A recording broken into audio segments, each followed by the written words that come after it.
All right, folks, from the West Coast to the East Coast, folks, from everything to even to Dr. Concerts in the park, everything in between. I done messed it up, but that's all right, folks. We got a hot show today anyway. My man, Dr. Dre. This is Legendary Connect, folks, with your boy Lonzo and Dr. Dre.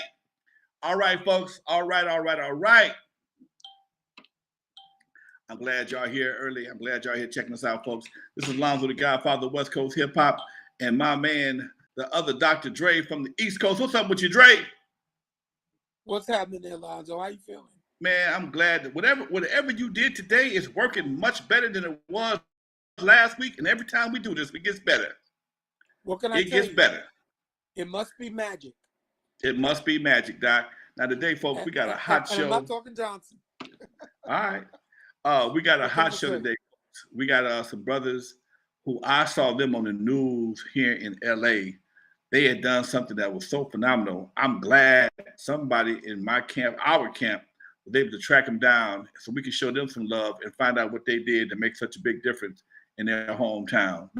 We got the brothers from it's very important. Dad's on duty, folks. Dad's on duty. All right, we got two brothers coming with us today. We got Torian and Craig. What's up, folks? Hey. How y'all doing today? I'm doing fine. How about you, gentlemen? Man, we doing great, man. We doing great. Man, I saw you guys, what you had done in your school down in Louisiana, right? Yes, sir. Shreveport, Louisiana. Dad's on duty, stepped on campus, and stopped a whole bunch of teenage BS just with their presence. No guns, no tasers, no machetes, none of that. And man, could you tell the folks what was happening? Oh, first of all, man, Dr. Dre. Y'all know Dr. Dre. Oh, he's a legend, man. I've been a fan of his for forever. All right, that's we got that. Okay, good.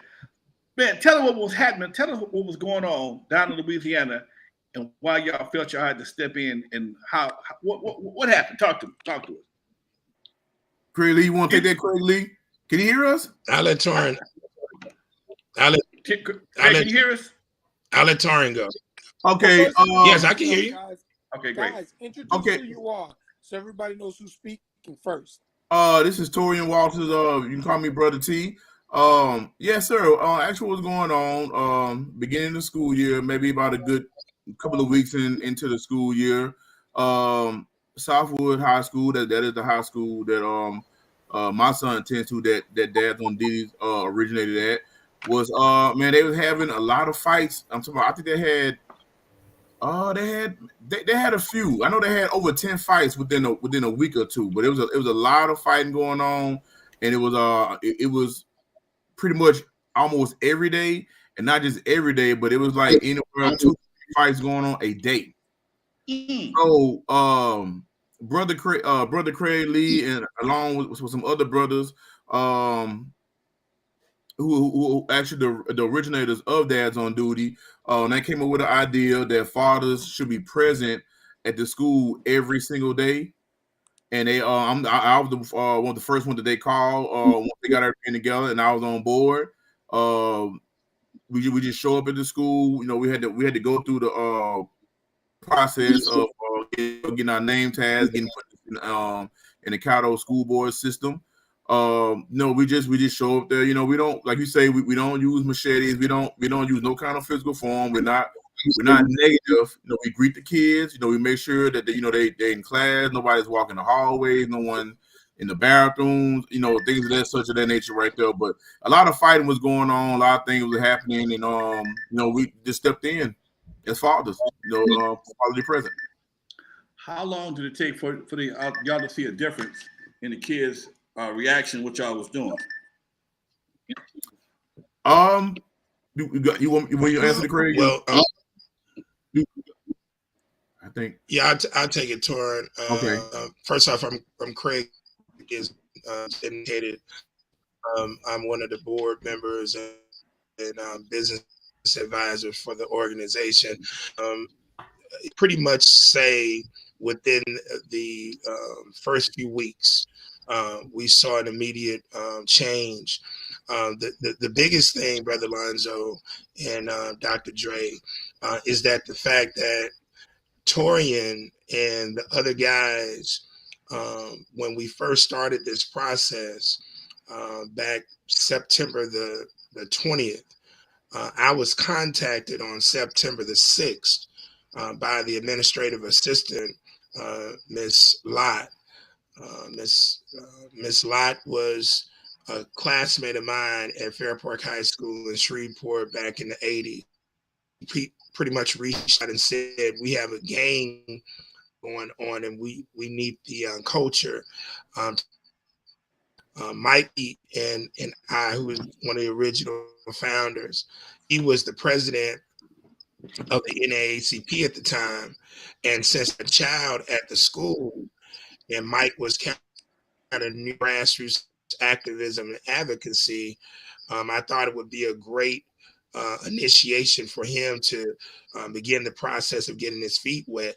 When everything broke down, September the 17th, and you all saw all of the viral footage of the students in jail, Mike called a meeting with Torian and the rest of these guys, and then on the 20th, boom, there were boots on the ground.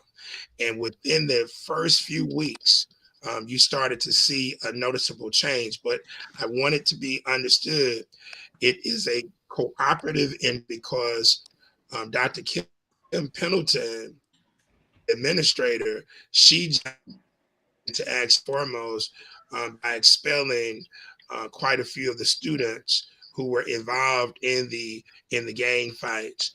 So it was cooperative endeavor between those entities, the coaches, the security, and then we came in because who better to help regulate what goes on inside of a school other than parents and concerned stakeholders in the community. And that's how everything started. I would say when we first got to the campus, we would greet the students. I would say at that time maybe about 10% of the students would greet us warmly because this was something new. So we're at right around 30-40% right now.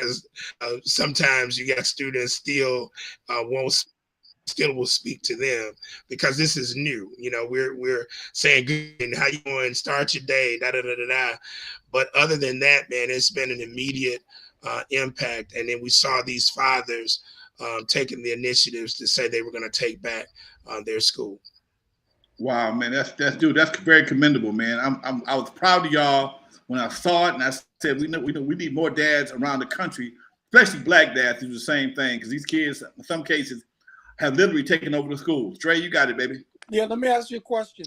Do you find it inherent with what goes on in the schools and some of the students, not all, that violence becomes commonplace for them? So they feel that there's no problem creating it because this is where we come from and this is what's normal. Yes, sir. I mean, yeah. Go ahead, Craig. Yeah, go, Tor. Either gentleman. Okay, well, yes, sir. Yeah, I was gonna say, Dr. Dre. I'm gonna go to Tor. Okay. Tor. Yes, sir. Yes, sir. You're absolutely correct. With that question. Me and brother Craig Lee had there? Can you hear me? Yeah. Okay. Yeah, me and brother Craig Lee had a lot of discussions on the behavior problems of the kids, and a lot of them do feel like so they come from a violent background that they can. You can't hear me? I hear everybody. Yeah, I hear everybody also. I think it's Dre. I think Dre can't hear me. He was doing great. Go ahead. Go ahead, Toria. Yes, sir. Like I said, me and brother Craig Lee was having many discussions on the behavior of these students that go to the school, and you're right, it's not all of them, but you do have a lot that come up there to the school. They are from maybe a violent background that's going on at home. We don't know for sure, but we do understand that there are a lot of kids that come through those doors, because when they come to them doors, we're right there. Once they get past the security, we're right there, ready to greet them. And I just think that we hoping that we can put some programs into place that can actually reach to home and maybe stop that, because it is an attitude thing. A lot of them come to the school in the morning already mad. Already mad. So, you know, and like you said, we don't touch them or anything like that. And sometimes, you know, you gotta know what's going on with a kid mentally wise to understand what he's going through. And, you know, when you got hundreds of kids coming through that door, and what it does is it affects the other kids' process of learning, because now classes have to stop and things of that nature have to stop. So yeah, it actually does play a part in that, sir. Question: Yes, How many dads you need to make things have an impact? Well, so I'll take it to her. We with between 20 to 40 fathers. But you can get started, a chapter can get started depending on the size of the school with this view of six. What we're looking for is about 10% of the immediate or extended family members, whether they be fathers, grandfathers, uncles, cousins, 10% of that student body population to get involved. Now, we hadn't even started to recruit yet. We just been rolling with our original crew. And so this month, we're getting ready to start to recruit as we now see bolster our numbers. So 10% to 20% of the student body population, that will be sufficient enough in order to rock and roll. But Lonzo, I want to go back and answer that last question that Dr. Dre asked, because it hits on what you two guys, the old school hip hop versus hip hop. Violent thing. Most of those children who are coming to that school are coming from pretty solid environments. You have a small percentage who may be coming from some, serious issue type environment, but most of them are coming from pretty solid environments. What they are doing is acting out what they are listening to and what they are seeing, visualizing from these new age hip hop rappers. And the number one guy that they're imitating is from Louisiana. You guys probably have heard about him, NB Youngboy. And he is an iconic figure to these entities. And that's why when Torian referenced you all show, I was interested in doing this, because what we found, the whole process, is a breakdown of the village. Okay, the village has now been fractured and unleveled. So most of these family environments, even though they're doing decent in Shreveport as it relates to funds to go to this particular school, because Southwood traditionally was a majority white school. It is now majority African American institution. So the demographics have changed. So we're not talking about children coming from like the projects or anything like that. It's just not the case. So a lot of these students are imitating and emulating what they're seeing as relates to hip hop artists and what they're visualizing vis-a-vis the violent videos that they're participating in, the peer group pressure that they are under. And so this gang environment is basically what you see. And most of these children, to be honest, they never even had a fight. They're just trying to imitate and emulate what they see and hear in rap videos, rap music, and within video games. Now, you know something, Doc? I've been saying that for decades, man. They told me, "Oh man, you just old. You don't know what you're talking about." No. Life imitates art in more ways than one. And I tell this story all the time. Yes, sir. I'm tell it again today. When I was a youngster, we used to always go to the karate movies. Okay. And as soon as I got my ass home, I was trying to break a board with my head or trying to break a piece of wood with my hand. I got a big ass knot on my head, and that man broke my hand because I saw it on a karate movie. I know I sound stupid now, but at that time, you couldn't tell me I couldn't break a board with my hand. Okay. And it's the same thing now. And these kids are being inundated with it. And the cold part about it, they don't see a lot of anything else but this. You know, they don't have. It's like they living on an all poison diet. Exactly. And you wonder why they dying. Okay. They don't see nothing else to counter what they deal with, what you're dealing with. Okay. Everybody wants to be a gangster till it's time to go to jail. Exactly. Okay. Right. Everybody wants to be a gangster till it's time to go to jail. Nobody's a snitch till you get in the damn witness room. Then they start talking their ass off. Dre, you got it, baby. Exactly. I think it's more art imitating life.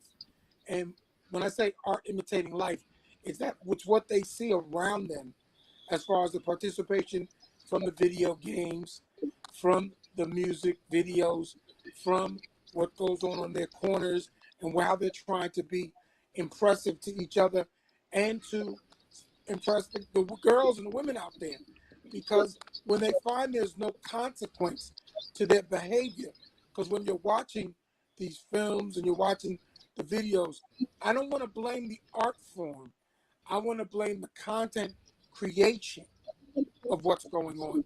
Because if there's some content creators out there who are trying to make uplifting forms of rap and hip hop and even R&B, and they get shuttered, they get like, oh no, that's not cool, that's corny, that doesn't mean anything.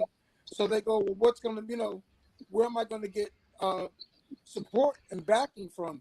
So you reach down to those areas where you feel if my behavior is very now, Dre, hold on, Dre. Hold on, Dre. Hold on.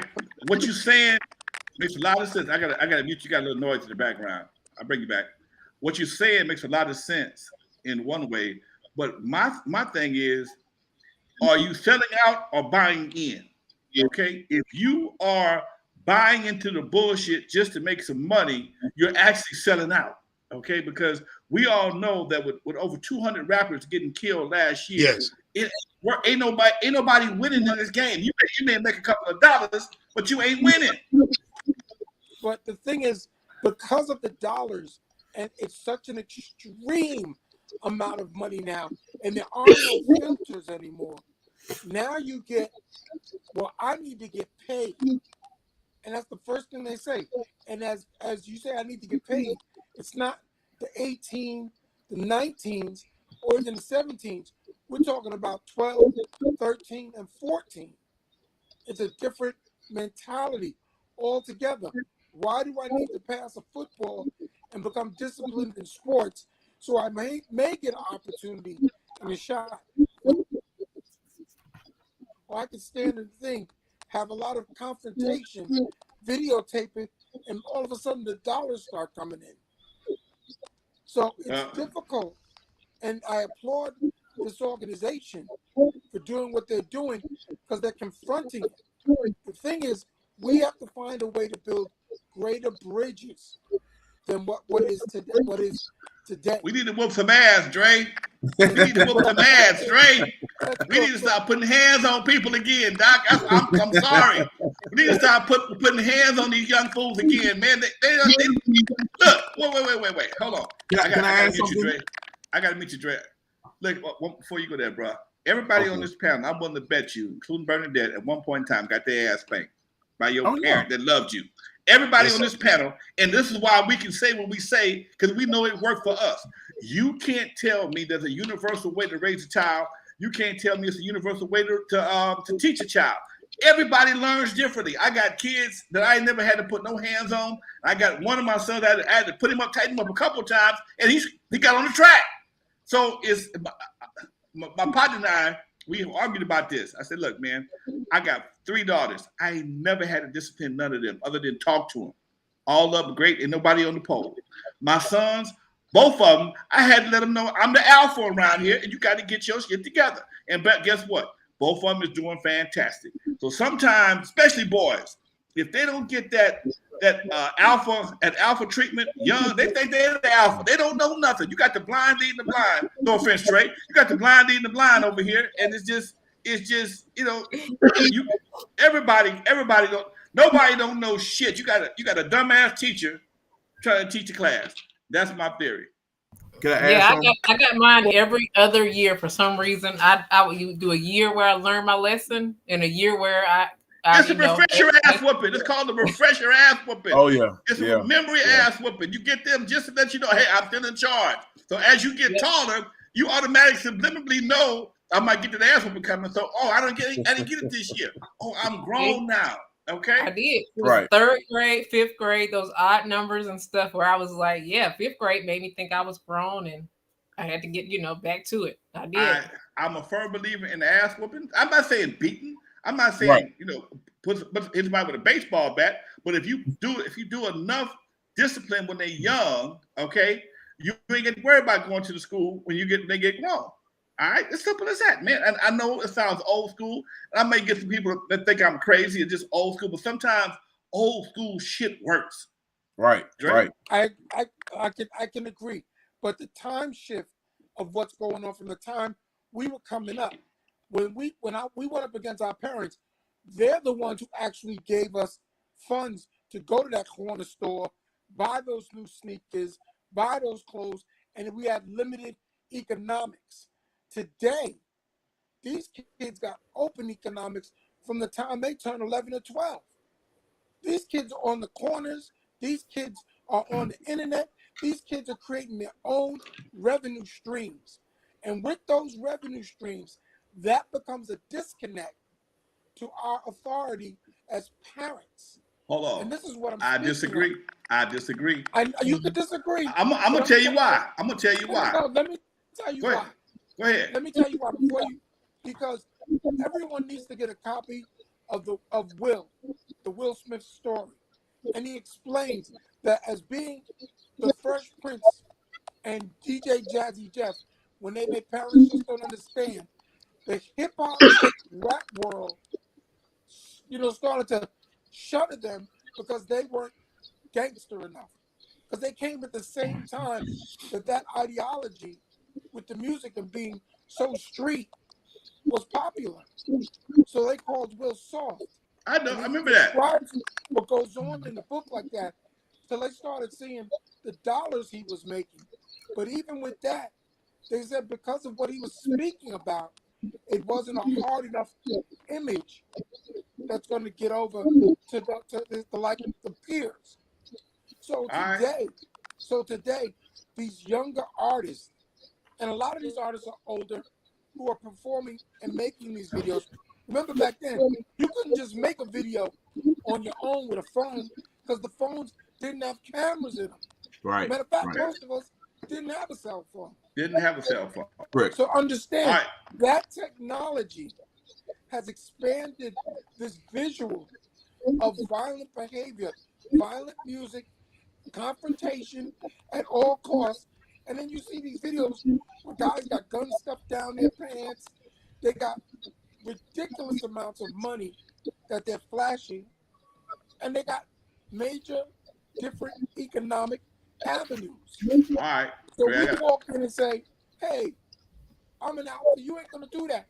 Some of these kids rise up and go, you gotta sit down, I'll shoot your old ass. Okay. And you gotta check yourself because you don't want to take them out.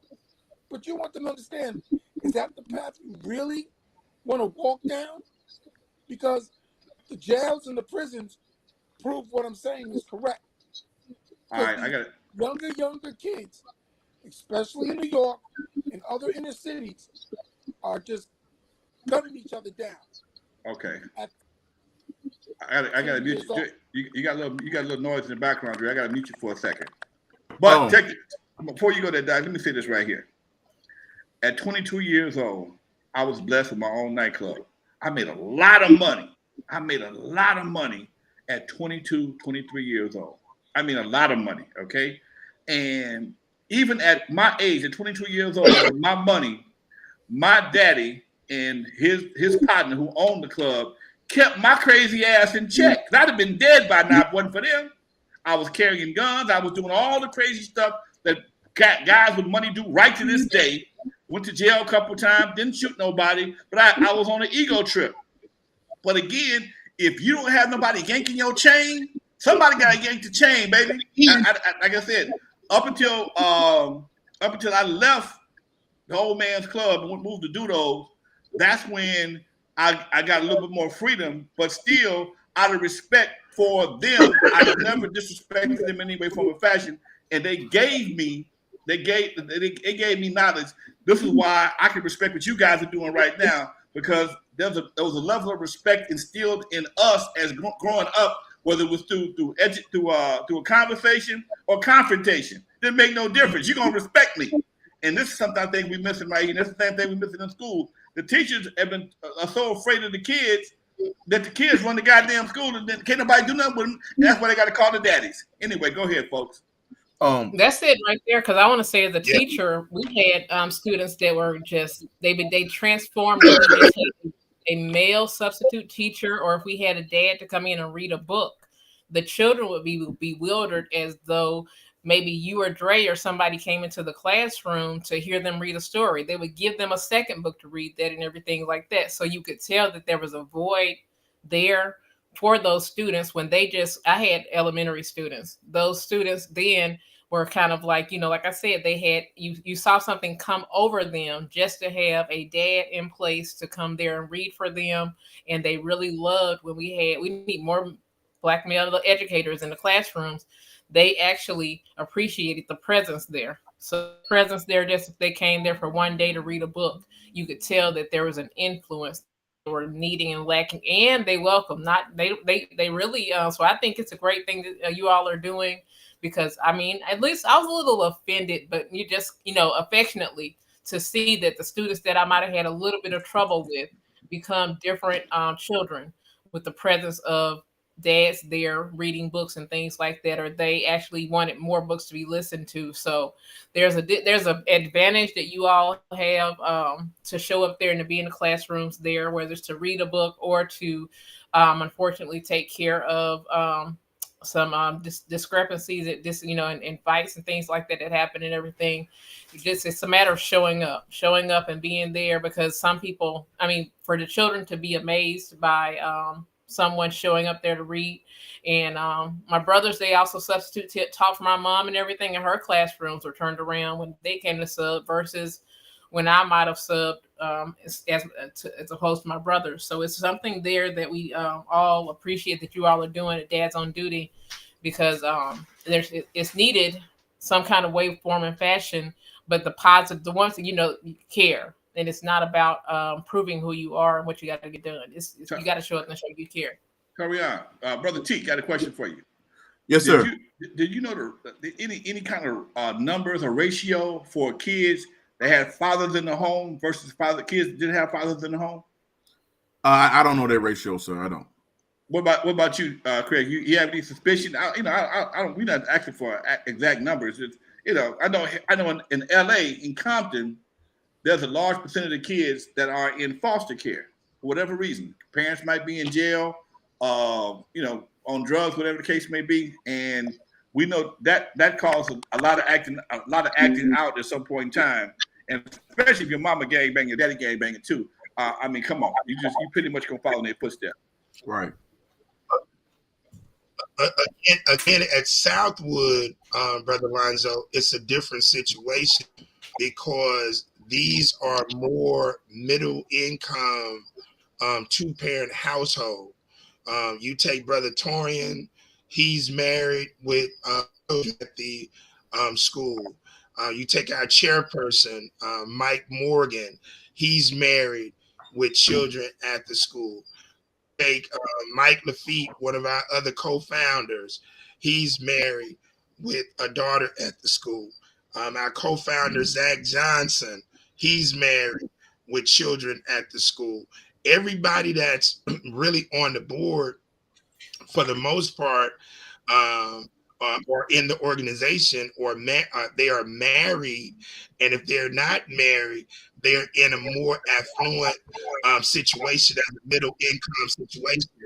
So that's why I hit on the hip hop limit. So I would say, based on the question that you're asking, I would probably be willing to say for the Southwood, there's probably about 60% of the fathers in the home at Southwood versus some of the other schools in the more inner community aspect of Shreveport. But Southwood is a little bit different because it's a more middle income, slightly more affluent area, and you have a different demographic from West Shreveport to the Moortown.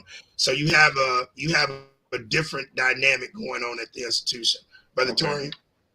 Yes. I know you want to say something. Yes. Well, first of all, let me say I ain't get to say it at first, man. I want to say thank you guys for seeking us out and allowing us to be on your show.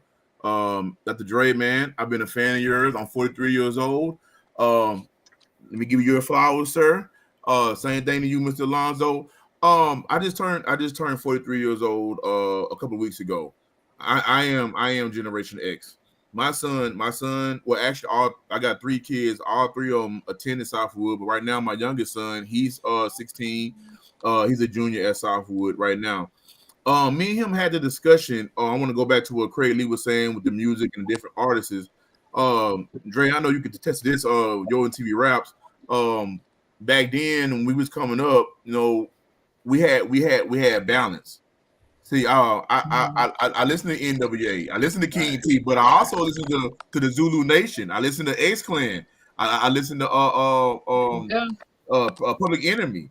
The plant on what is it? Death of what is that album? Fear of a Black Planet. Yes, sir. One of their albums. So back then I try to explain to my son, you got kids. And these are kids that making these music. All they talk about is killing, guns, and how much jewelry that they wear. It has no content. Versus back then, because I listened to some of our stuff. He said, well, Dad, y'all, they cussing and this and that. I said, well, you have to understand, back then, we were telling the story of what was going on. When NWA came, a lot of people didn't understand NWA. That's what they saw.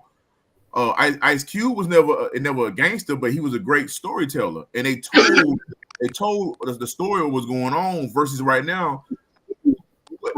What are you guys rapping about? And you saying the same thing. It was individuality back then to where I knew, you know what? And I came from a single parent home. My mom worked 2 jobs all her life. So I knew my brother sold drugs. I knew, hey man, you know what? Let me get my behind these books because I don't want to end like the brothers in jail or the brother around the corner who's 48 years old and he's been shot for whatever reason. I had men in my life. You know, I was raised in the church, and I had deacons in my life that picked me up, brought me to church, brought me to Sunday school, brought me to vacation Bible school. Same thing I'm doing with my son. My son, he's busy every weekend. He plays football, basketball. He's on a weightlifting team. He's on track. And when he's not doing something, he's doing chores around the house. So he don't have time to get out there and do all of the mess these kids are doing, which you know, and I don't put them down. But one thing about Dads on Duty that I have seen, and I told Brother Craig this, and I told the other gentleman that I thank them for allowing me to come in to be a part of the organization, because before Dads on Duty, I drive 18 wheelers over the road, so I'm a truck driver, so I'm not at home much. But when I do get home, I go. They used to have a feeding spot behind the church right here in Shreveport. When I got off work, I went straight over there to help feed the homeless. So I was still being very active. My son, he has friends that parents might not have as much money as I have, to where I pay for different things for kids. Mr. Craig Lee can contest that. Right when they ended the football season, I bought 50 pieces. 50 pieces and fed the whole entire football team with our money. It didn't come from the school. It came from my pocket. It came from other parents that volunteered to help me put it together. And during that process, what I saw was we saw kids that came after school to get something to eat because they didn't have anything to eat when they went home. They didn't, when you get off work, your boss might say, "Hey man, you want to come here and get you something? We bought some." You be like, "No, man, I'm off. I'm gonna go home." Right. Same thing with the kids. When they get out of school, boom, especially on a Friday, they trying to get home to do whatever they got to do. Them kids came in that cafeteria and ate. So now I'm putting together another pizza. This time I'm doing 100. And I definitely want to reach out to a lot of parents that might not have the correct resources that can help their children. Because the thing about dads on duty is we're not there just for our kids. We're there for everybody kids. Everyone the kids. So I didn't see Mr. Craig Lee. I didn't see myself, Brother Wayne. I didn't see them see kids walking down. Hey, go get in that classroom. I didn't walk in the bathroom, see them in the bathroom. Hey, come on, time to go to class. They have that there. But I didn't cuss at them. I didn't yell at them. I didn't talk to them crazy. But but that male presence. Yeah, right. The look. Base. Yes. Look. And look. Don't forget the look. And look. Hey, I don't get no bad talk. They might be pushing on the head. They ain't saying it loud, but they go right on to that classroom. And we walk the whole school. Now, a lot of times we got some backlash. We had people saying that those guys don't work. Those guys are not out there. Hey man, we got jobs. We don't get paid for this. We don't get paid for this week. When we have spare time, I took off on Fridays, so I had to change my schedule so I can at least come there on every Friday, coming up there in the morning. Oh, the kids tried to say y'all weren't working or something. Who said you weren't working? Well, I mean, it was more the parents. Wow. Wait. But that's territory. But we're there. Someone is always there every single day. We got a gentleman who stays there the whole day. We work and we take time out to overlook all your kids, including your kids when you're not there. Right. And we love them. I love. I mean, I didn't. That's not my motto, but all three of my kids went there and they love that school. So yeah. Now I do it all over again too. Man, that's fantastic, Doc. I commend all y'all for doing what y'all doing, man. Nothing but love. Dre, you got something to say? I'm gonna bring you back in. There you go. I think the gentlemen are doing a heck of a job, and I think we need to expand and do more conversations, more conferences, more anything to get people involved. I just want to comment quickly about what they were saying about being from middle income households. A lot of times, some youngsters, even though they're coming from middle income households, again, they imitate what seems to be popular. So Right. it's not about where they're from. Right. Exactly. They wanna fit in the best way they can because it's those ages, you know. Exactly. Yes, exactly, Dr. Dre, and that was my point. Was if you look at the information I sent you guys to Bernadette, I sent you guys background in terms of our youth initiative, our mission, the whole nine. And what you just said is one of the things that we have found that is major, and that is the peer pressure that the so-called middle income children bring to the table. And there was something else that Lonzo said that was just very profound. If we can't offer to the negativity, the current hip hoppers and the other influencers of these young folks see, it's going to be all for naught. So one of the things that we've already done last month, for example, Dr. Pendleton asked us to sponsor the Black History Program. They hadn't had it in a while. So we took that responsibility on. So I came up with a twist. And Lonzo, you and Dre are going to love this because you all are in the hip hop arena. I was like, okay, I'm going to now add a component of an essay contest for dads on duty. So we did an essay contest. Y'all want to know how much the prize was? Because we put some money behind it. How much was the prize? How much was the Prize. prize? What you think? Oh, no, $100. $600 first prize. Wow. $600 first prize. $300 second prize. $300 second prize. And $100 third prize. Now, $1,000. at first I didn't know what the title of, that's right. I didn't know what the title of the essay was going to be until one day some guys were, like Brother Torrance said, they'll go to the bathroom and they were using these so-called vape devices.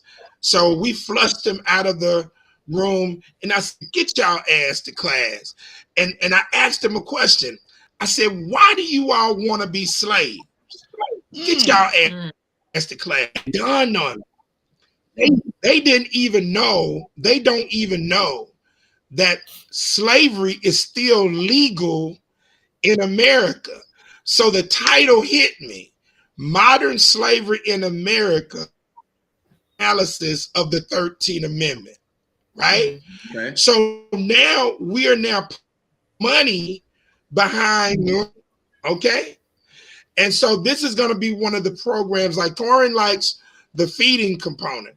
So we want all dads to figure out some kind of initiative or program that you want to work with outside of the phase one. Phase one is what we call positive presence promotion. We're positive presence there, and we're promoting who we are as positive fathers in their lives. But then come up with an activity that you may want to do, whether it's in music. Like our chairperson, Morgan, was already the band booster president before we even started Dads on Duty. Torian was already involved in the football. David Telsey, our treasurer, was already involved. Brother Kenny Wayne, our vice. So now we're saying we're leveraging resources to put money back, learning and positive activities. And guess what, Dr. Dre and Lonzo? We're going to have rap competition, but we're going to force them to rap positive lyrics, and we're going to put money behind those entities who can rap positive lyrics. And then we're going to challenge the parents and the city, okay, to now support these entities so that we can help positive rap music now take center stage over the negative rap lyrics that's influencing them to bad behavior. Okay, I like that, Doc. Works. I like that. I actually saw an article where this guy had a contest for Black History Month, where he challenged his boys that he was over to not use the N-word for a whole month and bringing both worlds together. This young man who won the contest was enjoying his pizza that he had at the end of it, because he said he felt no need to use the word when he was given a challenge to not use it. He discovered that he felt no need to use the N-word, and he enjoyed the pizza dinner or whatever that they had at the end of Black History Month. So, I mean, I really commend you on that right there. And the contests like that, I had a contest like that in my own classroom, but I was a substitute teacher that had to tell them, shut your mouth and let me hear your heart. Let's do some poetry. And they understood. I said, let me hear your heart and shut your mouth. And I had to use it as a bargaining chip because I had a child that wanted to tell me about his shoes. I didn't want to hear about the shoes without a precedence of giving me a poem about the doggone shoes. Another child was asking about chips. I was like, if you can give me a poem about the chips, I can give you the chips and everything. And so when I said, let me hear your heart, the way I had to say it in my mama voice, they put together some poems because they had one child I had to take up for and say, they said, he think he can drop bars. I'm like, don't say he think he can drop bars. All of you can drop bars for me. If you could just, let me hear your heart. So we had a contest for them to, I let them be disruly with their poetry. Otherwise, because they wanted to run their mouth because they had a classroom that was kind of out of hand because the teacher had been out for a while. But I let them have their way by expressing their hearts, and they really got it. But by the time I got to the seventh period didn't care about what I said about that. But we really made a connection when I said, let me hear your heart, because Otherwise, they were going to run over. So you got to meet them halfway, and whether it's through chips or telling me about your shoes in a poem, you got to meet them where they are. And one more question, Dre, and all of you: isn't what you're saying about the middle class students having to try to prove themselves and they're following along? Wasn't hip hop a celebration or a spotlight on what our culture is and everything? So we have our style, the way we walk, the way we talk, the way we dress. Bernadette, can I interject for something, please? Because I come from the beginning of where rap music, hip hop was created and what it was, and it was an urban, lower income style of celebration of music, as all urban music really is. Whether it be Motown, Stax, whether it be the Sugar Hill Gang, Grandmaster Flash, the Furious Five, whether it be Public Enemy, whether it be Run. I mean, I can go down the list. Here's the thing, and this is what I find dangerous, and I always try to express this. You cannot force proper music by saying, you got to give us this way to do it. What happens is that you'll get that backlash, and that's what you're getting when you see what's going on with the music now. Because when they had to go to companies or they had to get filtered, you had a certain version that said, oh, this is the right way to go. Here's how to get on the radio. Here's how to do this. It's the breakdown of there's no longer, I got to wait to get my music on the radio. Because these kids don't listen to radio anymore. No, they don't. Everything is hands-on with a phone. Everything Correct. is hands-on with whatever they want to do. I would say inspiring contests should be, give us a different angle. Express yourself the way you wish, but make sure you do it in a manner that you don't have to be offensive or put someone down. Because if you listen to the early versions of songs like The Message, or you use Stevie Wonder's Living for the City, I mean, these are controversial pieces of music at their time. Not because they didn't curse or use the N-word, it was the subject matter that they were expressing. It's getting their minds to be more creative and open. So you want to hear their verbiage and usage of words. Then you want to say, can you elevate what you're doing to a different place? And that's where the success will begin. Because if you limit them and censor them, and that's very, censorship is when you hit that button, then you're going to cause a backlash that you can't fix. Now, you know what? Freedom of mind Well, and language. well a lot even Richard a lot of these, had to a lot learn of these. that I don't want to use the word nigger anymore, because he went to African nations and he said, can you look around and can you see? And what do you see? You don't see anybody here using the word nigger. So when you go to African countries, whether it be Ghana, Nigeria, Cameroon, Liberia, they don't use that language. And they look at us and say, what's wrong with y'all? Right. And even when they hear it in the music, they refrain from saying it. So I want to say I highly recommend that people should read the Will Smith book, Will, because he speaks about these things and the emotional roller coaster it put him on. Because what you're getting now and what you're getting from these kids today is all those years earlier where things were done in a certain manner and we were all positive and everybody felt that way. But then at one point, everything from the chat, we got another question too for multiple about what about gospel rap and gospel gangsters? Gangster rap was always there. All that, I mean, everything that's existing today was always there. It's just the technology now has made it easier for them to be a part of it. And because they see it and they see what the rewards are, they gravitate to it. So it's about creating inspiration and showing that will create better. I beg to differ. I beg to differ. I'm gonna tell you why. I'm gonna tell you why. I'm gonna tell you why. All right, dig this right here. Brother T, Craig Lee, Bernadette, and Dr. Dre. I want you to go to YouTube and download or look at a video by a white guy by the name of White Mike. White Mike is a pastor in the South, and he did his research and listened to various radio stations. And I tell the story all the time. I'm gonna tell it to you again. The reason why we get the negativity from our artists because we allow it. Okay, we've allowed it over the years. You dare not say anything negative about a person from the LGBTQ community. You dare say anything about the Jewish community. You dare not say anything about animals from PETA. You talk about killing puppies, you're gonna catch hell. Okay, because somebody gave us a check, we said it's okay.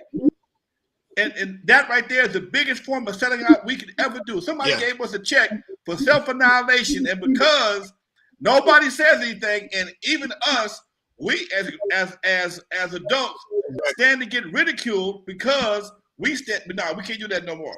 If we demanded Spotify and the other programs say, look, you know what? If y'all gonna play this right here, you got to play 50% something else. You can't just give them all this all the time.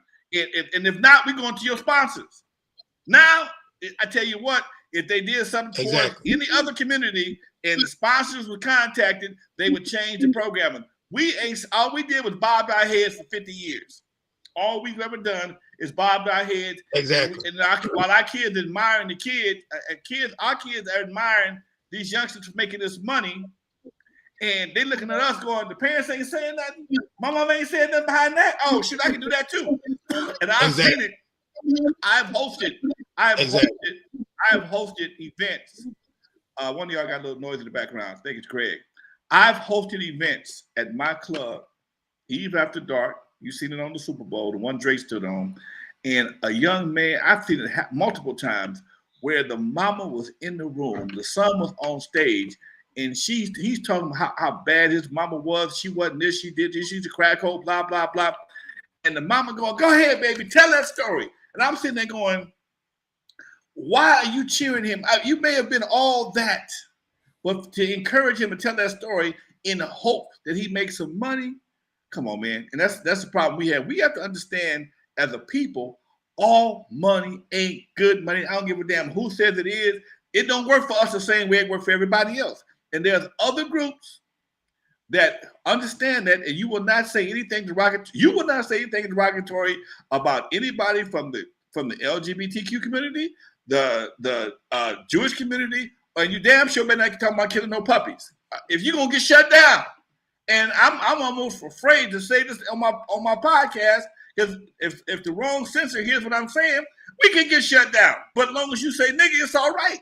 And Dave Chappelle said it best when the baby killed somebody in a Walmart and didn't lose his career, but he said something about some other folks, and the man ain't been right since then.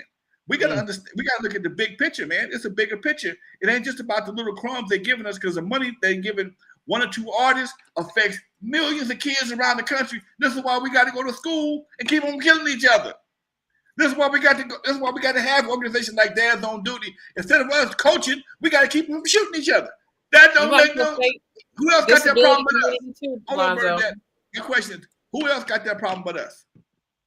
What white dads got to go to school to keep their kids from killing each other, especially kids with money? Now, I know white kids do some dumb stuff too, but what white group of dads got to go to school and stop what they're doing every day to go monitor the kids to make sure they ain't killing each other because they heard some shit on the radio that promotes killing each other? That's the craziest stuff in the world. No offense, I ain't talking about y'all. I'm just saying the fact that we got to do that is crazy. That's what I'm talking about. The fact that we got to do that, that's crazy. Meanwhile, because you don't know how much time that can be invested in other things if you guys took the same energy and do what you got to do for a positive thing. We got to stop the negativity so we can hopefully get you some positivity. Y'all doing it. Don't get me wrong. Y'all doing it. I'm proud of y'all. But if we didn't have to worry about that part, we could focus on moving up. And that's the part I think that a lot of folks is missing, especially when it comes to our kids. We say because a few kids making some money, it's okay for them to send a whole generation out. That's bullshit. Go ahead, Dre. Go ahead.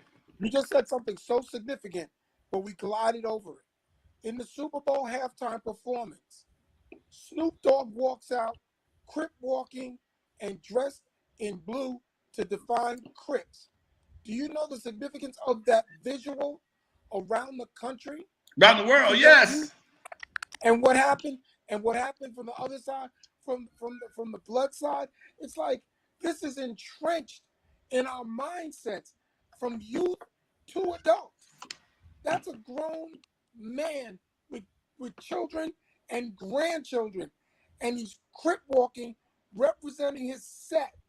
So how are you going to tell some kid who wants to be like Snoop Dogg and get the same accolades and respect that he gets, but tell him you shouldn't be in the game, you shouldn't do this?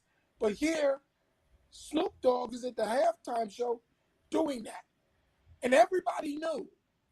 And from what I understand, and even when I listened to an interview with Dre, the commissioner begged them, please don't do that. And it was done anyway. So this is where the mixed messages come out. We have to start saying, if we're going to stand up and shut these other things down, we got to shut it all down. Well, we got to reverse the tide of what has been unleashed. And how do we do that? So their program, what they're trying to do here is a significant first step. It's a significant, great step. But when they're doing that, and I'm not arguing to Snoop and his idea, what he thought, and his allegiance to the Crips. Not. This is America. He's got a right to do that. But that's I tell you what, if he was dancing on the rebel flag, it'd have been a problem. He's been dancing on that Confederate flag, it'd be woo shit. It'd been a whole. We still be willing from that stuff, and that's the part that they're not getting. If he was white dancing on that rebel flag and that Confederate flag, we would have had a fit. And for some people, the flag in Mississippi they fought to keep in Mississippi that they still crying about. You talking about that flag in Mississippi that they still are upset about that they wanted to keep, just like those statues. Yes, ma'am. It makes national news. If he was dancing, if that was one of them, a white artist, Justin Bieber was dancing wearing a Confederate flag suit, it'd be a whole lot of pissed off people. And there's some brothers, they're not really upset, but they're like, man, could you do something different? Man, we trying to get past that. Why bring that back up again? Because that situation has a lot of pain in the community, Black community around the country. Yes, it does. That's not a fraternity. That's not a fraternity. Those brothers have been dedicated to killing each other for over 50 years, man, like the Hatfields and McCoys. And for him to push that line in his position, because he's a spokesperson. He's a spokesperson for a lot of products. Corona, Tater Chips, insurance. If you can sell products, you can sell cripping. And I'm going to leave it like that. But what you see, you made a great point. Like you even censored yourself where you were about talking about Dre's blindness and everything. There are communities that have a stronger advocacy and will not allow it and put their foot down quickly before you get it too far out of hand. Thank you. Yeah. Now Dre gave me a green light. Dre gave me a green light to say whatever I want to about his blindness. But I'm not gonna do certain things. He ain't the one gonna come after my ass, okay?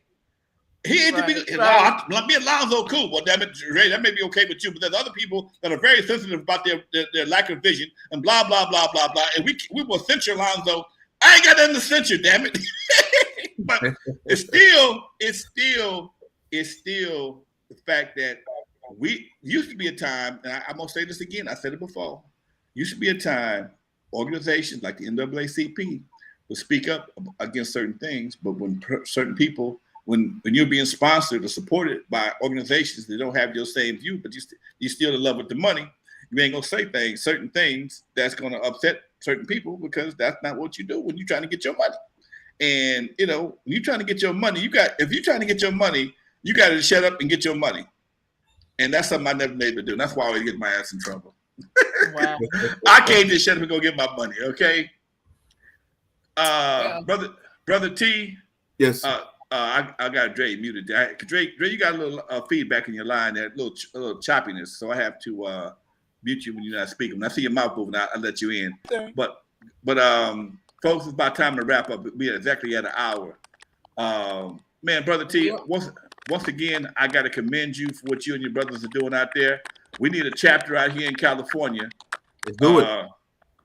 We need to get a chapter out here in California. And I have a nonprofit myself. It's called the Lyrical Revolution. And that's what we're all about, trying to influence some positive lyrics here in hip hop. I know it's an uphill battle because stupidity pays so much more money than positivity. But that's only because we don't want to give it the check. Dre, you got something to say before we go, Doc? Yes, sir. You know, we got the Dr. Dre Victory Foundation. And the one thing is that we deal with the blind, the amputees, and the diabetics right here. And I consider myself being super bad. What's it got to do with what we're talking about? We profess equality and greater accessibility to those with disabilities and special needs. And that means if we got to sit there and this organization of these folks, these dads doing it, we have to support them. But it is Women's Her Story Month, and we must celebrate that bigger and better than ever. We must protect our queens at all costs. It is vital. It is important.